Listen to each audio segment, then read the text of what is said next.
Good morning. আজকে সকাল সকাল বেরিয়ে পড়েছি ঘুরতে যাওয়ার জন্য। শীতকাল মানেই তো চারিদিকে পিকনিক, ঘুরতে যাওয়া।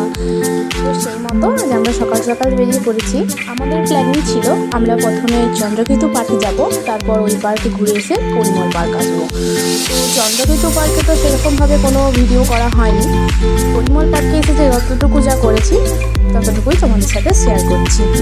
তো আমরা চারিদিকটা তো প্রথমে ভালোভাবেই ঘুরে নিয়েছি। অনেক পশু পাখি ছিল, সেগুলো সব দেখে নিয়েছি। মাছের ঘর দেখেছি, সেই ভিডিও তোমাদেরকে কালকে দেব।